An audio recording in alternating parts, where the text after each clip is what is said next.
We are now learning multiple Americans were killed and injured in that deadly weekend attack on a Kabul hotel. The Taliban claiming responsibility. This as President Trump ramps up the fight against the terror group, ordering up to 1,000 more troops to Afghanistan. And for the first time in over 3 years, calling up the legendary A-10 Thunderbolt jets. Here now to weigh in is Fox News Pentagon producer Lucas Tomlinson. Lucas, thank you very much for joining us this morning. Thanks for having me, Heather. So how significant is this move to bring in these jets?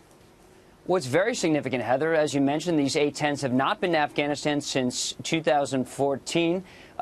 Ground troops love this jet. It has a 30-millimeter Gatling gun. It's designed to loiter over the battlefield for hours, provide close air support to troops.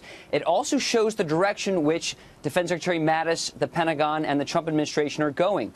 Up to 1,000 more U.S. troops are coming in this spring to raise the number to about 15,000 troops. But this jet is, it's very important. Yeah, and it was originally headed to Turkey, right?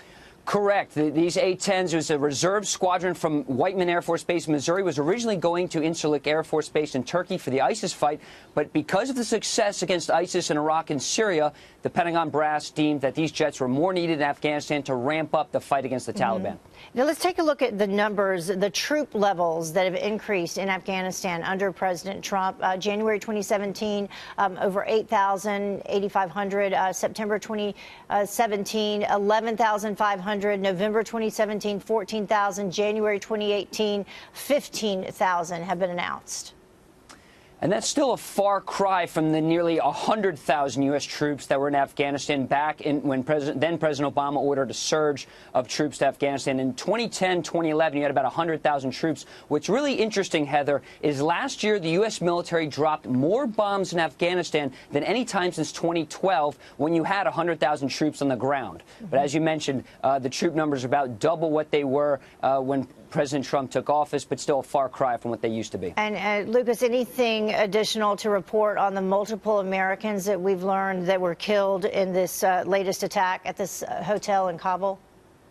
Well, the State Department is not confirming publicly reports out of the regions which say at least 3 Americans were killed or wounded at that hotel, that rampage in Kabul, at a very popular hotel frequented by Westerners. It certainly speaks to the security situation in Kabul that one of the reasons more troops are going to Afghanistan is to shore up this Afghan security force, which has been decimated by the Taliban in the past few years. And just today, Heather, there was another attack on a children's aid organization in eastern Afghanistan, which killed at least 1 child and wounded others. Yeah. Important for people to remember. We have troops all over the world, and our thanks go out to them.